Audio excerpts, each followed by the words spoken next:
Hai Industrial, aku Angga dari Peka HMTI. Di sini aku akan bahas Sinau Bareng Yuk Kalkulus 1 edisi UTS. Selamat menonton. Diketahui suatu fungsi pertumbuhan volume produksi dari pabrik Anda dalam setahun adalah VT dirumuskan seperti ini. Di mana K adalah carrying capacity sebesar 9.000 unit, V0 adalah volume produksi pada awalnya sebesar 500 unit, dan R adalah tingkat pertumbuhan intrinsik besarnya 0,063 per hari. Dan terakhir, VT adalah volume produksi pada waktu T dalam satuan hari. Nah, pertama kita akan cari domainnya. Untuk mencari domain, kita hanya perlu memperhatikan bagian ini saja. Karena fungsi ini akan selalu bernilai kurang dari 1. Karena jika fungsi ini bernilai lebih dari 1, di sini 1 dikurangi angka yang lebih besar dari 1 akan bernilai negatif. Dan ini menjadi akar negatif karena di sini ada pangkat setengah. Ketika akar bernilai negatif, tidak bisa karena akan selalu tidak terdefinisi. Nah, selanjutnya kita akan substitusikan informasi yang kita dapatkan dari soal, di mana R tadi ada 0,063 dan di sini dikalikan dengan min 2 dikalikan dengan T, didapatkan E pangkat min 0,126 T. Dan K ada 9.000 dibagi dengan V0 yang tadi di soal 500, sehingga kita dapatkan E pangkat min 0,126 T dikalikan dengan min 323 nilainya kurang dari 1. Nah, setelah itu kita akan pindahkan min 323 ini ke ruas kanan menjadi penyebut dari 1. Nah, sehingga menjadi min 1/323. Nah, setelah itu tanda di sini akan berubah arahnya karena elemen negatif dari ruas sini berpindah ke ruas kanan. Nah, setelah itu kita akan pangkatkan kedua ruas dengan pangkat 2 untuk mencari nilai T-nya nanti. Sehingga dapatkan di sini pada ruas kanan adalah min 1/104.329 dan E di sini menjadi pangkat min 0,252 T. Nah, setelah itu untuk mencari nilai T, kita akan menggunakan sifat logaritma, di mana sifat dari logaritma tersebut dapat kita gunakan untuk mencari T di sini. Nah, setelah itu kita logaritma kedua ruas ini, sehingga setelah ditambahkan fungsi logaritma seperti ini, kita akan logaritma kedua sisi masing-masing, di mana di sini sisi kanan 104.329 di sini naik ke atas menjadi pangkat min 1, dan di sini min 1 berdasarkan sifat logaritma dapat dipindahkan ke depan menjadi min 1 log 104.329. Nah, di sini juga di sisi kiri min 0,252 T dapat dipindahkan ke depan juga, sehingga dapatkan seperti ini. Nah, setelah itu kita akan jadikan positif kedua belah ruas, dan karena pergantian dari negatif positif akan berubah tanda. Nah, seperti ini. Setelah itu untuk mencari nilai T, kita dapat menggunakan membagi masing-masing nilai log. Di sini 0,252 T kurang dari log 104.329 dibagi dengan log E, sehingga di sini dapatkan nilai 0,252 T kurang dari 5,018 dibagi dengan 0,434. Nah, sehingga di sini dapatkan 0,252 T kurang dari 11,555. Nah, setelah itu untuk mencari nilai T akan memindahkan ruas 0,252 ini ke ruas kanan, sehingga dapatkan di sini 11,555 bagi 0,252 menjadi T kurang dari 45,854. Nah, dari sini kita mendapatkan interval dari nilai T supaya menghasilkan nilai Vt yang terdefinisi sebagai berikut. Dimana di sini 45,854 T-nya bernilai kurang dari interval tersebut. Nah, dari sini kita dapat mengetahui bahwa berdasarkan hal tersebut, T bernilai 45,854 dengan T adalah elemen real. Oke, kita akan lanjut ke poin B, yaitu kekontinuannya. Interval kekontinuan mencakup seluruh nilai dari fungsi Vt yang mungkin. Di soal kita sudah tahu formula dari Vt dinyatakan sebagai berikut. Kita akan ubah untuk memudahkan penghitungan. Seperti ini. Di sini, Vt akan berbanding lurus dengan K dan berbanding terbalik dengan fungsi yang berada pada penyebut. Dalam kasus pecahan, penyebutnya tidak boleh bernilai 0. Atau dalam hal ini, Vt sama dengan K per 0 tidak terdefinisi. Dan dalam kasus akar, dan dalam hal ini adalah penyebutnya, nilainya tidak boleh bernilai negatif. Sesuai dengan aturan yang ada. Supaya Vt memiliki nilai yang terdefinisi atau terus kontinu, maka nilai dari satu main fungsi ini harus kurang dari 1. Sehingga nanti hasilnya akan positif. Dan selain itu, karena Vt di sini berbanding lurus dengan K, yang nilai K-nya sudah diketahui, yaitu 9.000 unit, maka nilai Vt tidak mungkin lebih kecil atau sama dengan 0. Maka dari sini kita dapat simpulkan bahwa nilai Vt akan selalu lebih besar daripada 0, karena pembilang dari penyebut dari fungsinya akan selalu bernilai positif. Oke, kalau begitu kita dapat merumuskan interval kekontinuannya sebagai berikut, di mana Vt merupakan elemen dari bilangan real dan Vt akan selalu bernilai lebih dari 0. Oke, kita akan lanjut ke poin C, yaitu garis asymptot. Diketahui dari soal, Vt bernilai seperti ini. Kita akan substitusikan nilai-nilai yang ada di soal ke dalam fungsi Vt, di mana K di sini bernilai 9.000. Dan untuk pangkat dari E yang di sini dari rumus min 2 RT, di mana R di sini bernilai 0,063 dikalikan dengan min 2 dan T menghasilkan min 0,126T. Dan untuk K di sini juga bernilai 9.000 dibagi dengan V0 yang tadi nilainya adalah 500. Setelah itu kita dapat menghasilkan Vt sama dengan 9.000 dibagi dengan akar dari 1 plus 323E min 0,126T. Nah, untuk mengetahui asymptot datarnya, kita harus memenuhi syarat, yaitu syaratnya adalah lim T mendekati tak terhingga dari Vt sama dengan A, di mana dari nilai ini kita akan ubah menjadi bentuk limit sesuai dengan syarat ini. Oke. Karena di sini mendekati tak terhingga, maka fungsi yang ini akan bernilai 0. Oleh karena itu didapatkan 9.000 dibagi dengan akar dari 1 plus 0 sama dengan bernilai 9.000. Nah, oleh karena itu berdasarkan perhitungan tadi, bahwa saat nilai Vt atau T mendekati tak terhingga akan mendekati nilai 9.000 unit, sehingga dapat kita tuliskan bahwa lim Vt sama dengan K atau lim T mendekati tak terhingga dari Vt sama dengan 9.000. Oleh karena itu kita dapat simpulkan lagi bahwa asymptot datar dari fungsi Vt adalah sama dengan 9.000. Oke, kita akan bahas kurvanya.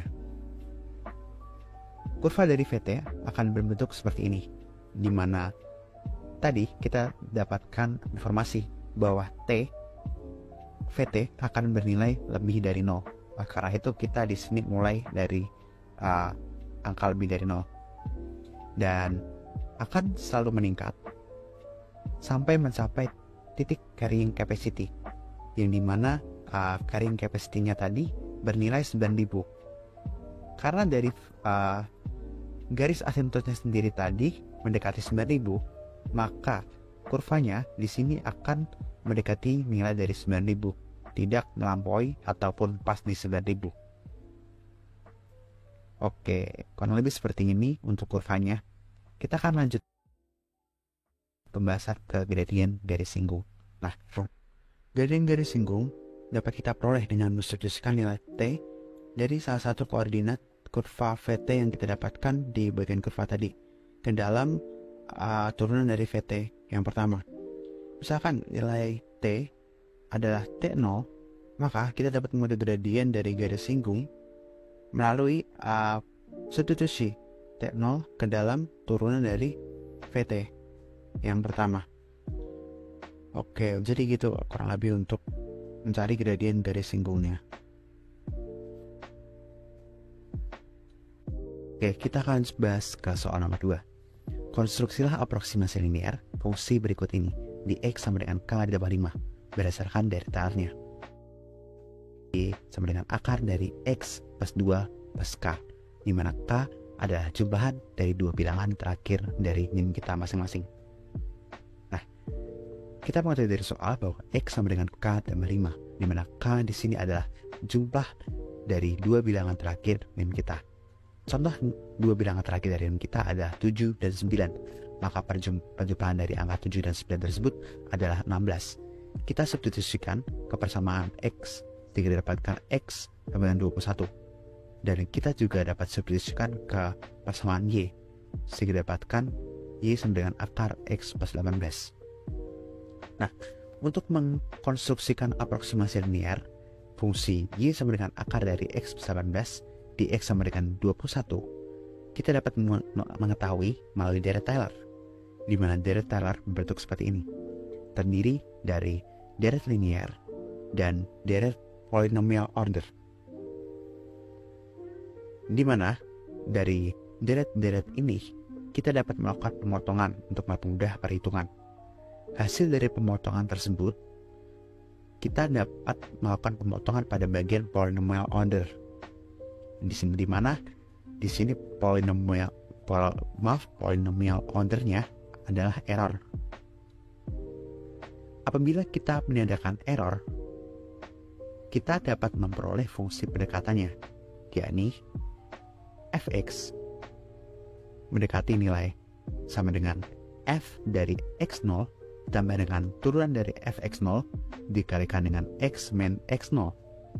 Nah, kita mengetahui bahwa formula ini merupakan fungsi pendekatan yang nantinya kita akan pakai untuk menentukan aproksimasi linear. Nah, langkah berikutnya kita akan melengkapi komponen-komponen dari formula fungsi ini, di mana kita tadi mengetahui bahwa x0 bernilai 21. Kita substitusikan ke dalam fx, maka kita mengetahui f21 adalah bernilai akar 39.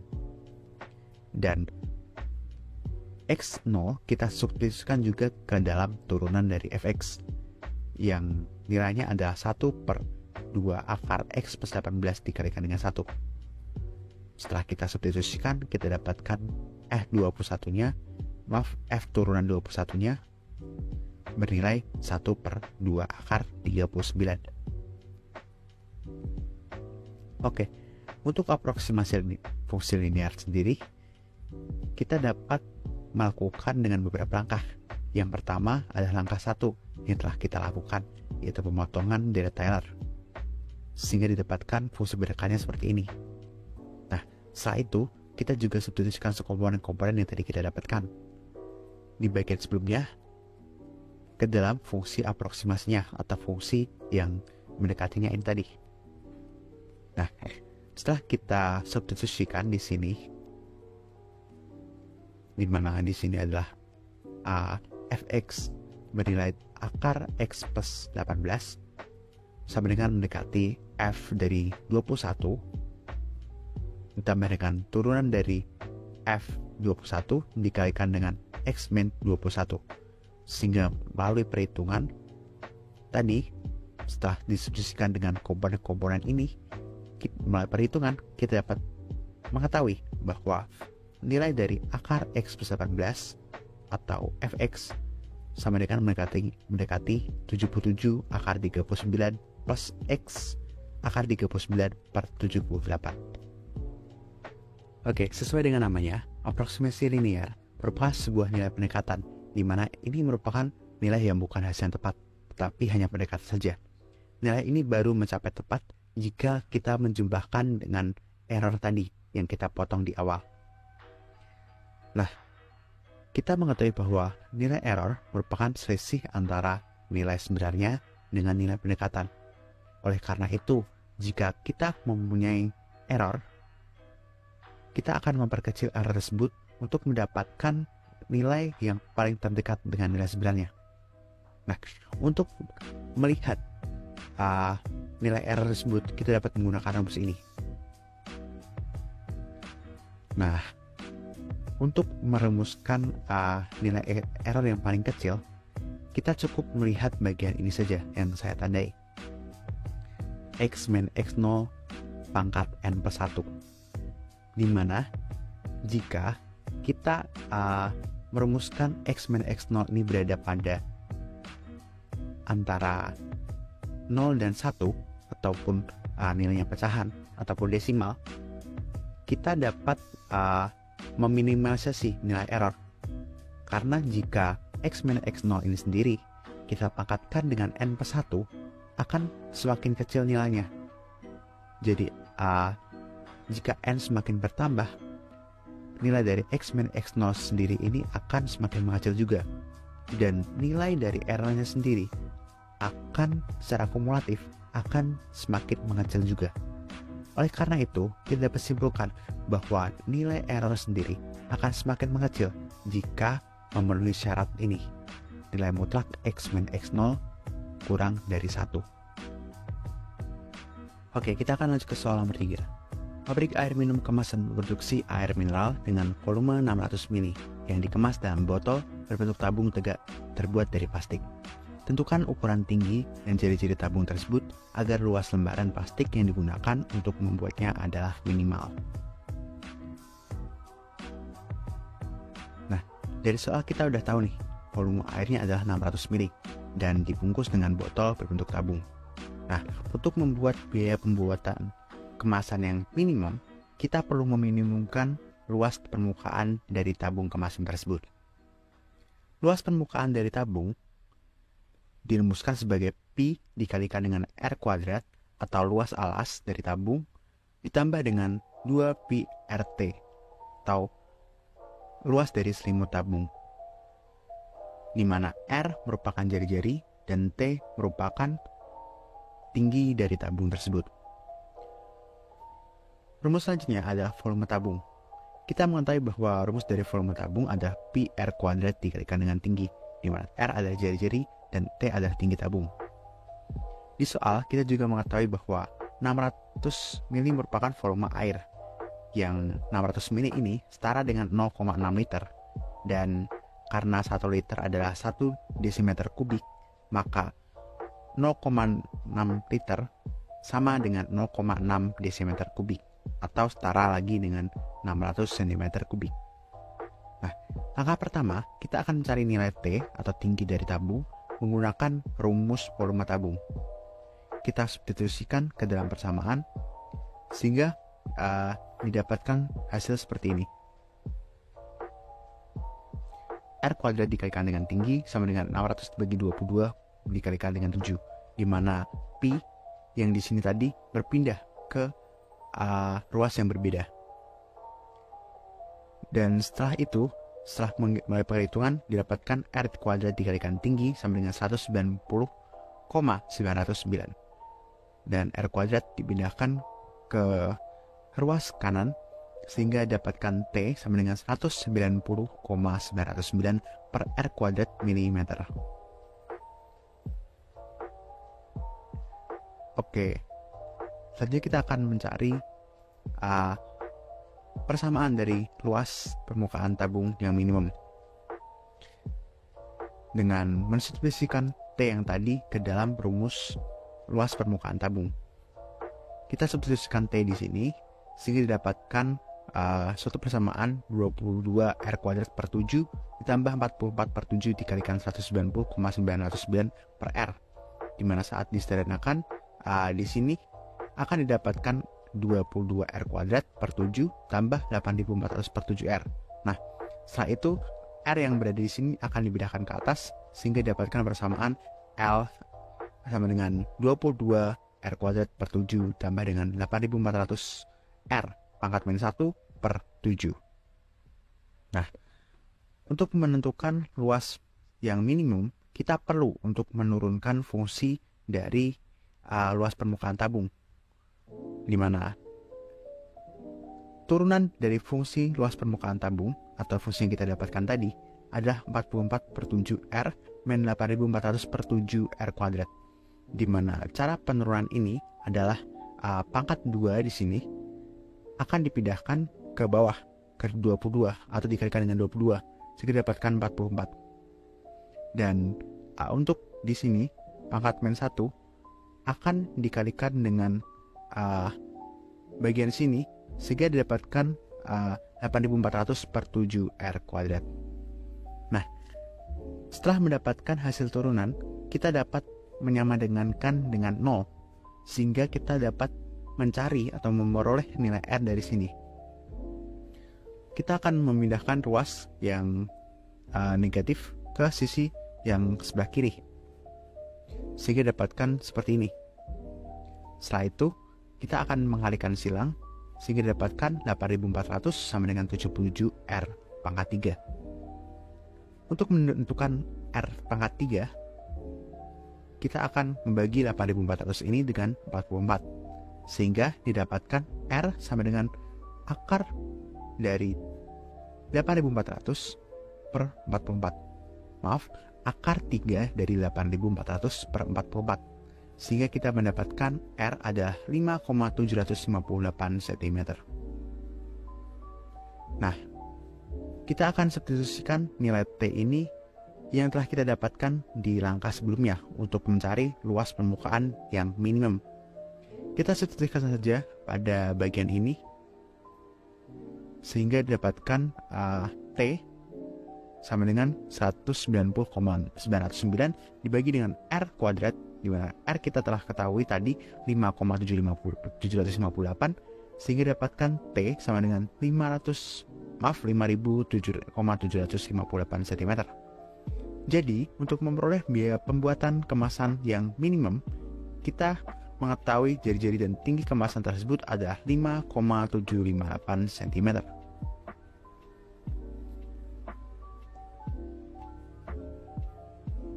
Oke, thanks for watching. Senang bareng yuk edisi UTS. Selamat belajar dan selamat sukses buat UTS-nya ya.